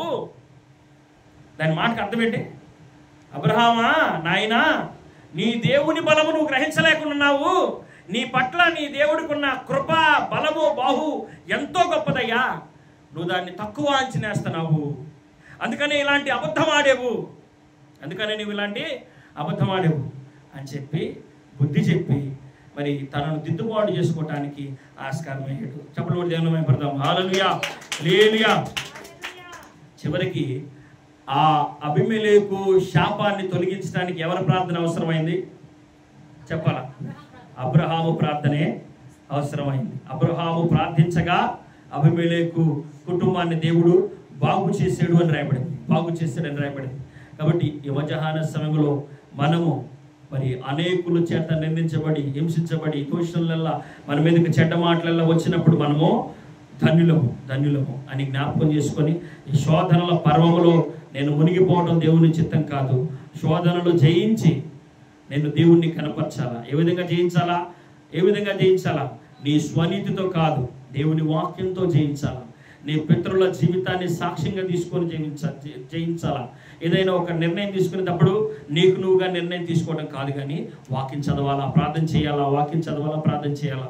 ఆ వాక్యములో నీ పితరులు ఏ విధంగా నడుచుకున్నారో ఆ విధంగా నువ్వు నడుచుకోవడానికి వారి జీవితాలను నీకు మార్గదర్శిగా దేవుడు ఉంచాడు. వారి జీవితాలను నీకు టైం టేబుల్గా ఉంచాడు. కాబట్టి ఆ టైం టేబుల్ అనుసరించినట్లయితే నువ్వు దేవుణ్ణి మహింపరిచే వ్యక్తిగా, కనపరిచే వ్యక్తిగా ఉంటావు. యేసేపు జీవితంలో నీతిమంతుడే అయినప్పటికీ శ్రమలు తప్పనియా, బాధలు, హింసలు, అవమానాలు, ఎన్నో ఆటుపోట్లను దాటుకొని మరి యేసేపు జీవితం విజయవంతమైన స్థితిలోనికి వెళ్ళిపోయింది. చిన్న శోధనలకే ఎదిరిపోయి దేవునికి దూరం అయిపోతే నీ స్థితి ఏమైపోయిందో నీ మధ్యాహ్న సమయంలో జ్ఞాపకం చేసుకోమని దేవుని మాట ద్వారా నేను హెచ్చరిస్తూ ఉన్నాడు. కాబట్టి మన జీవితంలో ఉండకూడదు ఏంటంట చిన్న అబద్ధం కూడా ఉండకూడదు. చిన్న అబద్ధం ఉండగానే అది మనకి గొప్ప ఆశీర్వాదాన్ని దూరం చేస్తుంది. చిన్న అబద్ధమైనప్పటికీ అది గొప్ప ఆశీర్వాదాన్ని దూరం చేస్తుంది. మనం ఎందుకు భయపడాలి? అబ్రహాం ఎందుకు భయపడాలి? అబ్రహామును ముట్టువాడు దేవుని కనుగుడును ముట్టినట్టు కదా. కాబట్టి ఇశ్రాయేలును ముట్టువాడు దేవుని కనుగుడును ముట్టినట్టు. ఇశ్రాయేలు కాపాడువాడు కొనుకుడు నిద్రపోడు. నీవు ఇశ్రాయేలు జనములో వారసుడుగా ఉన్నావు. క్రీస్తు యేసులో నీవు ఉన్నావు కనుక ఈ విషయాన్ని మీరు జ్ఞాపకం చేసుకోవాలి. ఇప్పుడు నేను ఒక వాక్యాన్ని ముగించే ముందు ముఖ్యముగా ఒక మాటను జ్ఞాపకం చేస్తాను, జాగ్రత్తగా వినండి.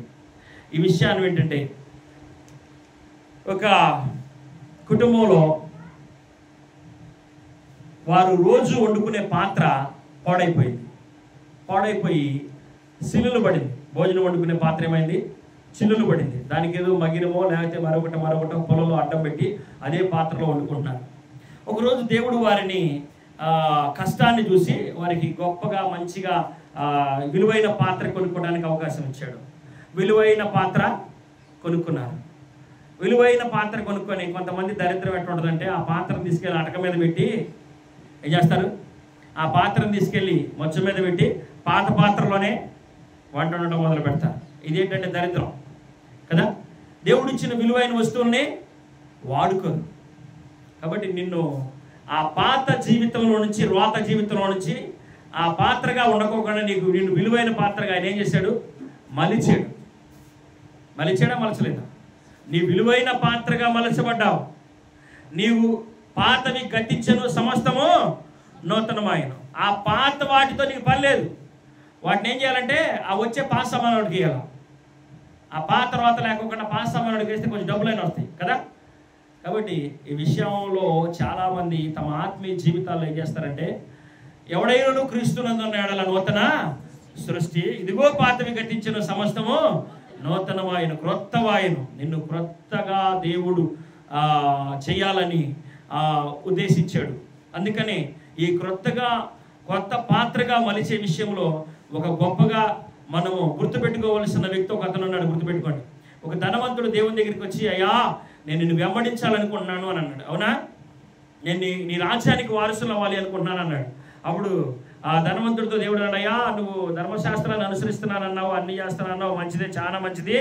కాకపోతే నీకు ఎక్కువగా ధనం ఉంది, దాన్ని తీసుకెళ్ళి పేదలకు ఇచ్చిరా అన్నాడు. ఈయనేం చేశాడు? నా ధనాన్ని పేదలకు ఇవ్వమంటావేంటయ్యా, అది నా కష్టార్జితం అయితే నేను ఎందుకు ఇస్తానో చిన్నబుచ్చుకున్నాడు, వెళ్ళిపోయాడు. అందుకని దేవుడు ఏమన్నాడంటే ఒంటి సూది పెద్దలో అయినా దూరింది కానీ ధనవంతుడు పరలోక రాజ్యంలో చేరాడు. ఎందుకంటే దేవుడు ప్రేమిస్తున్నాడు. అతను ఎవరిని ప్రేమిస్తున్నాడు? ధనాన్ని ప్రేమిస్తున్నాడు. ఆ ధనవంతుడు ధనాన్ని ప్రేమిస్తున్నాడు. ఈనాడు నువ్వు దేన్ని ప్రేమిస్తున్నావు? ఈనాడు నువ్వు అబద్ధాన్ని ప్రేమిస్తున్నావా? మోసాన్ని ప్రేమిస్తున్నావా? మనము మన ఆశీర్వాదానికి, దేవుని వారసత్వాన్ని పొందుకోకుండా ఉండడానికి మనల్ని అపవాది అనేకమైన విషయాల వైపు మలిచి మన హృదయంలో దేవుని ప్రేమ కంటే లోక సంబంధమైన ప్రేమలను పెంచేసి దేవునికి దూరస్థులను చేస్తూ ఉంటుంది. కాబట్టి ఇదిగో సమస్తము క్రొత్తవాయును, ఇదిగో సమస్తము క్రొత్తవాయును. పులిపిండిని తీసుకొచ్చి మరలా ఇంత మంచిగా పిసికిన పిండిలో అంత పులి ముద్ద తీసుకొచ్చేస్తే ఏమైంది?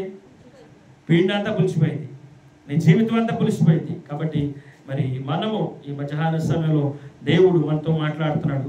అబ్రహాములో ఉన్న పాత రోత ఏమైపోవాలన్నాడు?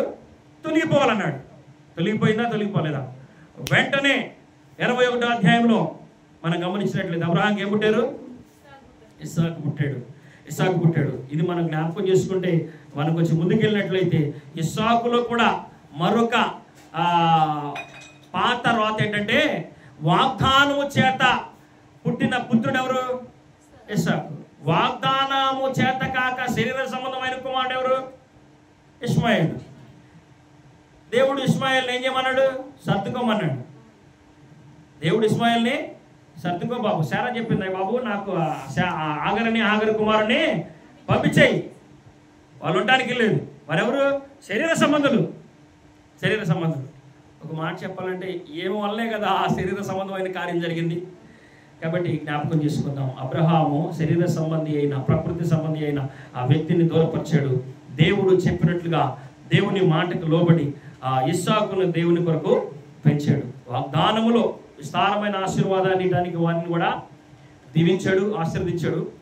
కానీ మరి దేవుని వాగ్దానానికి వారసులు ఎవరయ్యారు? ఇస్సాకే అయ్యాడు. కాబట్టి నువ్వు ఇస్సాకు లేకుంటావా? చప్పలు కూడా జన్మమైపోతాం. హల్లెలూయా, హల్లెలూయా. గోడకు పిడకలు కొట్టినట్టు కాకుండా ఇస్సాకు లేక ఉంటానని చప్పలు కొట్టాడు. చప్పలు కూడా జన్మమైపోతాం. హల్లెలూయా, హల్లెలూయా.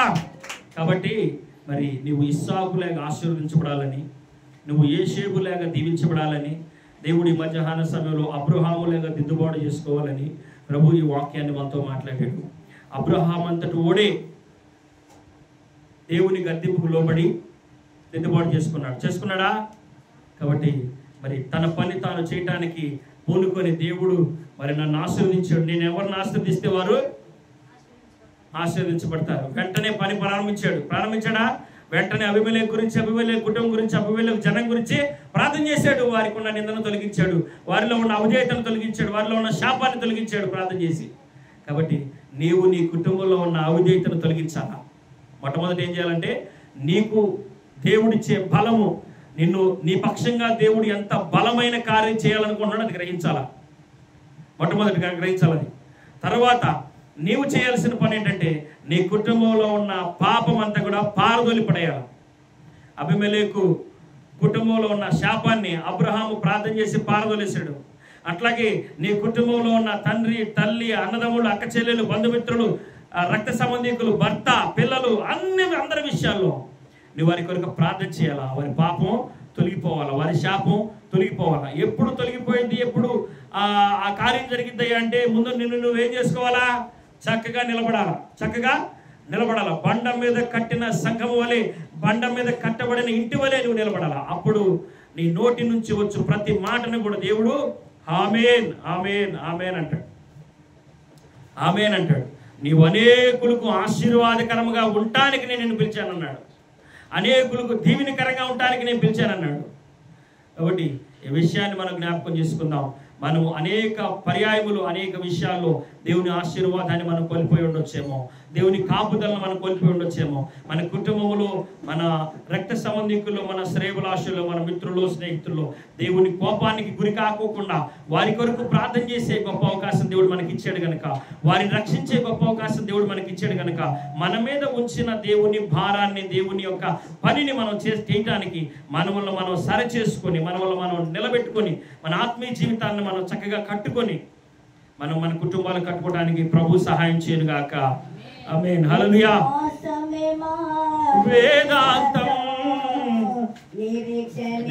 మా సిద్ధాంతం, విశ్వాసమే మా వేదాంతం, సిద్ధాంతం ఆహారం, వాక్యమే మా ఆహారం,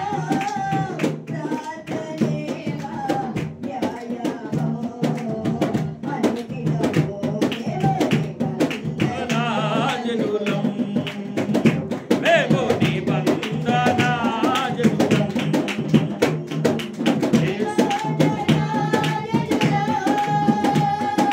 నిరీక్షణ గనులం,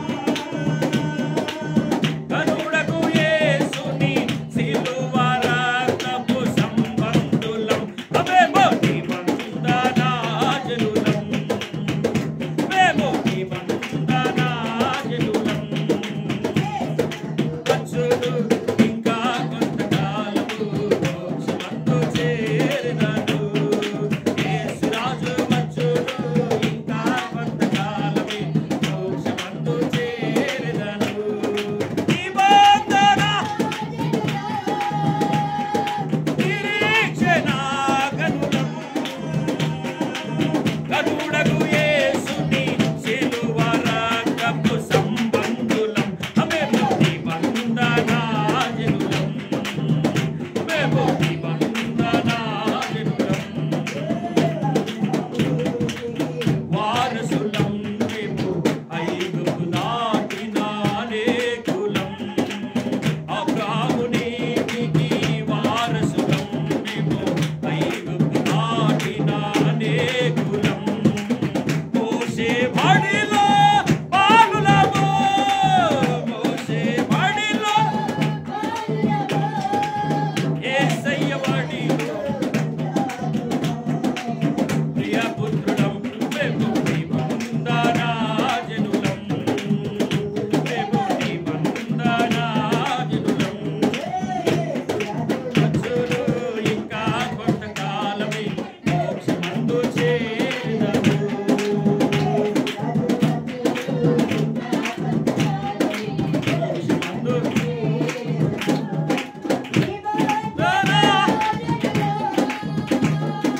నిరీక్షణ గనులం, గనుడకు యేసుని సిలువ రక్తపు సంబంధులం, మేము నిబంధన జనులం, మేము నిబంధన జనులం, మేము నిబంధన జనులం. హల్లెలూయా, హల్లెలూయా. మనము నిబంధన జనులం కనుక ఈ విషయాన్ని మనం దృష్టిలో ఉంచుకొని నిబంధన జనులుగా ప్రత్యేకించబడిన వారిగా, ప్రభు చేత పిలువబడిన వారిగా, విలువైన పాత్రలుగా, పాతవి గతించిపోయిన సమస్తము నూతనమాయను అని వారిగా మనం ఉండాలి. శోధనలో ఉన్నప్పుడు, వాక్యం ముగిస్తున్నాను, ఒక్క మాట జ్ఞాపకం చేస్తా. శోధనలో ఉన్నప్పుడు, మనము శోధనను భరించేటప్పుడు, శోధన మనకు ఎదురైనప్పుడు, మన స్నేహితులు, బంధుమిత్రులు అనేకులు మనం ఉన్న స్థితిని బట్టి మనల్ని అవమానపరచవచ్చు, గాయపరచవచ్చు.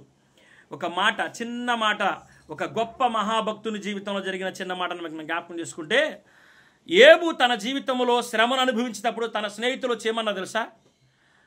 నీవు చేసిన పాపం ఏదో, నువ్వేదో ఘోర పాపం చేసావు, ఆ ఘోర పాపాన్ని బట్టి నీకు శిక్ష వచ్చింది అయ్యా అన్నారంట. ఒకడేమో తన అనుభవాన్ని బట్టి చెప్పాడు, ఒకడేమో సిద్ధాంతాన్ని బట్టి చెప్పాడు, మరొకడేమో ధర్మశాస్త్రాన్ని బట్టి చెప్పాడు. ముగ్గురు మూడు విషయాల ద్వారాగా చెప్పినా ఏం చెప్పారయ్యా అంటే, నువ్వు ఏదో పాపం చేసావు, నీ పాపాన్ని బట్టి నీకు శిక్ష వచ్చింది అని అంట. కాబట్టి మన చుట్టుపక్కల వారు, బంధుమిత్రులు అనేకులు మనం కష్టంలో ఉన్నప్పుడు, బాధలో ఉన్నప్పుడు, మనం లేదో రకరకాలుగా వాళ్ళకి అవకాశం వచ్చింది కాబట్టి మాట్లాడతారు, వాళ్ళకి అవకాశం వచ్చింది కాబట్టి మాట్లాడతారు. ఎప్పుడు ఎల్లకాలం వాళ్ళకి అవకాశం వచ్చిందా? రాదు కదా. కాబట్టి మరి మన పక్షంగా దేవుడు ఉన్నాడు, జ్ఞాపకం చేసుకుందాం. దేవుడు మనల్ని జ్ఞాపకం చేసుకుంటాడు. మనం అది మరిచిపోకోకుండా దేవుని సన్నిధిలో మనం ముందుకు కొనసాగడానికి మనం ప్రయత్నించాలా. ప్రభు మనం నిబంధన జనులమని మనం ఎప్పుడు కూడా మనల్ని మనం పురికొల్పుకుంటా ఉండాలి, పురికొల్పుకునే స్వభావం ఉండాలి. ఎప్పుడైతే వాళ్ళు ఆ మాట చెప్పారో ఏబు అస్సలు ఒప్పుకోలా. నేను నీతిమంతుడని చెప్పాడు, నేనే పాపం చేయలేదని చెప్పాడు.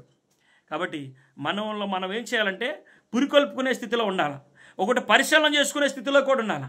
అబ్రహాము పరిశీలన చేసుకున్నాడు. అబ్రహాము జీవితంలో ఆ ముళ్ళు తీసివేయబడింది. మనం పరిశీలన చేసుకుందాం, మన ముళ్ళు తీసివేసుకుందాం. పౌరులకు మనం అవకాశం ఈ నెల, పౌరులకు మనము అవకాశం ఈ నెల. ఈనాడు నేను ఈ స్థితిలో ఉన్నాను, మరి నా కాలు ఇరిగింది, ఇంకా లేచి వాడు నడతలేదని నా సొంతోళ్ళే నన్ను గురించి వాడు ఎంత పాపం చేస్తే ఈ స్థితిలో ఉండడం అనుకుంటున్నారు. నేను పాపం చేశానా లేదా అనేది నా ప్రభువుకు తెలుసు, నాకు తెలుసు. వాళ్ళు అంటున్నారని నా ఆత్మీయ జీవితాన్ని నేనేమి పాడు చేసుకోవాల్సిన అవసరం లేదు, వారి మీద ప్రతిదాడి చేయాల్సిన అవసరం నాకు లేదు. నేను చేయవలసింది ఏంటంటే, ఒకవేళ అలా అంటున్నారు కదా ప్రభు, నేను తెలియంది ఏదైనా ఉంటే సరి చేసుకోవాలి. ఆ స్థితిలోనికి మనం ఉండి, పరిశీలన చేసుకునే స్థితిలో ఉండి ప్రభు మార్గంలో మనం ముందుకు నడవటానికి దేవుని ఆత్మ మనకు సహాయం చేయను గాక. ఆమేన్. దేవుడు మనం ఇంటిలో ఈ మాటలు దీవించి ఆస్వాదించను గాక. తల్ల వంచని ప్రార్థన చేసుకుందాం. మహాపరిశుద్ధుడైన తండ్రి, ప్రేమానమ్మకం కలిగిన యేసయ్య మా గొప్ప తండ్రి, నీ వందనాలు, స్తుతులు, స్తోత్రాలు ప్రభువా. మహోన్నతుడ, మహాగణుడ, సర్వాధికారి, సర్వాంతర్యామి, సకల ఆశీర్వాదముల కారణభూతుడైన మా దేవా నీకు వందనాలు. పూజనీయుడా, పూజార్హుడా నీకు వందనాలు ప్రభువా. మమ్మల్ని పిలిచిన దేవా, ఏర్పాటు చేసుకున్న దేవా, ప్రత్యేకించిన దేవా నీకు వందనాలు ప్రభువా. నీ విలువైన పాత్రలుగా మమ్మల్ని మలిచిన దేవా నీకు వందనాలు ప్రభువా. ఇదిగో పాతవి గతించెను, సమస్తము నూతనమాయనవని నీ వాక్యం సెలవిస్తుంది ప్రభువా. మమ్మల్ని పిలిచావు ప్రభువా. మేము పిలువబడిన స్థితిలో నుంచి ఏర్పాటు చేయబడిన స్థితిలోనికి పరివర్తన చెందేమయ్యా. ఒకవేళ ఇంకా మాలో ఏదైనా పాత రోత ఉంటే ఆ రోతను తీసివేయండి ప్రభువా. ఇంకా మాలో అబద్ధము, మోసము, కపటము నాయనా ఇంకా ఏదైనా ఉంటే ప్రభువా, కుటిలము ఏదైనా ఉంటే ప్రభువా మా నుంచి దూరపరచండి. భౌతిక సంబంధమైన నాయనా ఆ రాజకీయాల నుంచి మమ్మల్ని దూరపరచండి ప్రభువా. నీ సన్నిధిలో ఎదిగేవారిగాను, ఎదిగిన మొక్కల వలేను ప్రభువా, మూల స్తంభములో చెక్కబడిన మూల స్తంభంలోనే ప్రభా, అలంకరించబడిన వారి వలే కను ప్రభా మేము ఉండటానికి సహాయం దయచేయండి. సంఘంకై ప్రభా, సంఘములో మేము అలంకరించబడిన మూల స్తంభములుగా మేము ఎదగటానికి సహాయం దయచేయండి. ప్రతి బిడ్డన పేరు పేరును దీవించండి, ఆస్వాదించండి. ఈనాడు ప్రభా మా పితరుడైన అబ్రహాము జీవితంలో జరిగిన సందర్భాలను మాకు జ్ఞాపకం చేసి, అబ్రహాము సైతమే ప్రభువా తనకు నీవు ఎంత బాహువై ఉన్నావో, తనకు నీవెంత బలమై ఉన్నావో తను మర్చిపోయాడు ప్రభువా, గ్రహించలేకపోయాడు ప్రభువా. అయ్యా ఇశ్రాయేలును ముట్టివాడు నా కనుగుడ్డు ముట్టినట్టు అని నువ్వు సెలవిచ్చిన మాటను తను మర్చిపోయాడు ప్రభువా. ఒకవేళ తన భార్యను బట్టి తనకేమన్నా కీడొచ్చునేమోనని అబద్ధం ఆడాడు ప్రభువా. అందుకని అబీమెలెకు వచ్చి, ఎందుకు నువ్వు ఇంత కీడు నా మీదకు తీసుకొచ్చేవు, నిన్ను ముడితే నా జనమేమైపోతారు, దేవుని ఉగ్రత నా మీదకి వచ్చిందని చెప్పినప్పుడు దేవుని బాహువుని జ్ఞాపకం చేసుకొని తనను తాను దిద్దుబాటు చేసుకున్నాడు ప్రభువా. కనుక తదుపరి ప్రభువా తన గర్భఫలాన్ని నీవు అనుగ్రహించావు ప్రభువా, శారాకి నవ్వును కలిగించావు ప్రభువా. మీకు వందనాలు యేసయ్యా. అలాగే ప్రభువా ఇప్పటి వరకు మేము ఏదైనా పాత రోత జీవితాన్ని కలిగి మేము ఉంటే ప్రభువా, ఆ స్థితి నుంచి మీరు మమ్మల్ని విడిపించమని, సహాయం దయచేయమని మీ కృపను కోరుకుంటూ తండ్రి నీకు వందనాలు చెల్లిస్తూ, ఈ ఆరాధన అంతా కూడా ప్రభువా నీకు మహింకరంగా జరిగించినందుకు వందనాలు చెల్లిస్తూ, మీరు మాతో మాట్లాడి మమ్మల్ని బలపరిచినందుకు నీకు వందనాలు చెల్లిస్తూ, మేము ఉప్పు వేయబడిన వారిగా ప్రభువా, కొత్త పాత్రగా ప్రభువా మేము ఉండటానికి సహాయం దయచేయండి. మాలో ఉన్న ప్రతి విధమైన అవిధేయతను మీరు తొలగించండి. మీరు మమ్మల్ని తలగా ఉంచడానికి పిలిచారు ప్రభువా. అబ్రహామును నాయన తలగా ఉంచారు ప్రభువా, మీకు వందనాలు ప్రభువా. ఆ విధంగా ఆయన వారసత్వులుగా మేము ప్రభు ఉండటానికి సహాయం దయచేయండి. మమ్మల్ని ఎల్లరిని మీరు పేరు పేరును దీవించి ఆస్వాదించమని, సహాయం దయచేయమని. రాలేకపోయి ఉన్న మా ప్రియులందరినీ ఈ దినము వారిని జ్ఞాపకం చేసుకోరండి. ఎందు నిమిత్తం వారు రాలేకపోయినా మాకు తెలియదు ప్రభా. మరొకసారి మేము అందరం కలుసుకొని స్తుతించే వరకు వాళ్ళని మీ చేతులకు అప్పచెప్పుకుంటున్నాం. చెప్పబడిన సాక్ష్యాలను బట్టి నీకు వందనాలు. మన పెద్దనాన్ని మీరు దీవించండి, ఆస్వాదించండి, సహాయం తెచ్చండి, సంపూర్ణ ఆరోగ్య దుర్గాశ తెచ్చండి ప్రభా. అయినా మాధవిని బట్టి నీకు వందనాలు. తన జీవితంలో చేసిన మీరు మహా అద్భుతాన్ని బట్టి నీకు వందనాలు ప్రభా. నీకు స్తుతులు నాయన ప్రభా. ఇదిగో తండ్రి, మాధవి జీవితంలో, తన కుటుంబ జీవితంలో అనేక ఆపదల నుంచి, శోధనల నుంచి, ఇరుకుల నుంచి మీరు ఒడ్డెక్కించారు ప్రభా, మీరు బ్రతికించారు ప్రభా. అబ్రహాముకు మీరు తోడై ఉన్నారు, ఆ విధంగా నీ కుమార్తెకు మీరు తోడై ఉన్నారు. అందును బట్టి నీకు వందనాలు. తన యజమానుడు కూడా ప్రభా వారు మనసు పొంది నీ సన్నిధికి రావడానికి సహాయం దయచేయండి. పాతవి విడిచిపెట్టి ప్రభా నూతన పరచబట్టడానికి సహాయం దయచేయండి. అందుకు తగిన ప్రయాస నీ కుమార్తె నాయన కన్నీటి ప్రార్థన కలిగి ప్రభా దినదినము తన ఇంట బలులు అర్పించు రీతిగా ప్రభా ప్రార్థన బలిపీఠాన్ని కట్టుకోవడానికి సహాయం దయచేయండి. అలాగే మరొక సాక్ష్యం చెప్పండి, దివ్యాన్ని బట్టి నీకు వందనాలు. అమ్మాయి దీవించండి ప్రభు, ఆశీర్వదించండి. తనకు కావలసిన సమస్త అవసరతలు, అక్కరలు మీరు ఎరిగిన వాడవు. నీకు చెప్పుటకు మేమే పాటి వారం ప్రభా.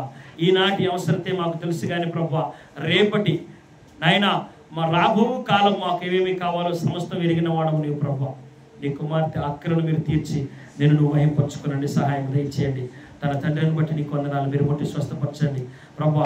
తను నీ వైపు తిరిగి ప్రభా సంపూర్ణమైన మారు మనసు పొంది రక్షణ పొంది నాయన గాయము కట్టువాడవు నీవు కనుక ప్రభా నీ రక్తము చేత తన స్వస్థపరచబట్టుకు సహాయం దయచేయమని ఆయన తన సహోదరులను దీవించి ఆస్వాదించండి. సంపూర్ణమైన మారు మనసు రక్షణ వారికి వారి కుటుంబానికి దయచేయమని నాయన చంటిని మీరు దీవించమని సహాయం దయచేయమని. ఇంకను ప్రభా ఇక్కడ నుండి ప్రార్థన అవసరం కోరండి, ప్రతి బిడ్డను మీరు జ్ఞాపకం చేసుకోరండి, పేరు పేరును జ్ఞాపకం చేసుకోరండి. నీకు వందనా చెల్లిస్తున్నాం. మీరు మా పట్ల మీ బాహువు ఏమైనదో మేము, నీవు మా పట్ల నీ కృప ఎంతున్నదో తెలియక, నీవు మాకు తోడై ఉన్నావని తెలియక ప్రభా మేము అనేక సార్లు మా సొంత నిర్ణయాలతో నీ హద్దును దాటి బయటికి వెళ్తున్నామేమో ప్రభా. దయతో మమ్మల్ని మన్నించి నీ మార్గంలో మలిచి నీ మార్గంలో నడిపించమని అడుగుతున్నాం తండ్రి. నీకు వందనాలు. నీ కృపలో నీ నీతి మార్గంలో నడిచి నిన్ను మహింపరిచే వారికి మమ్మల్ని స్థిరపరచమని బలపరచమని నేను స్తుతిస్తూ ప్రార్థిస్తూ మహింపరుస్తూ గణపరుస్తూ మేమందరము ఇటు ఆత్మీయ ఆహారాన్ని నెవరు వేసుకునే స్వభావం మాకు దయచేసి దుష్టుడు ఎత్తికెళ్ళకోకుండా ప్రభా మా హృదయాల్లో భద్రపరచుకోవడానికి సహాయం దయచేయమని యేసు పరిశుద్ధ నామములో అడుగుచున్నాము తండ్రి. ఆమేన్, ఆమేన్, ఆమేన్.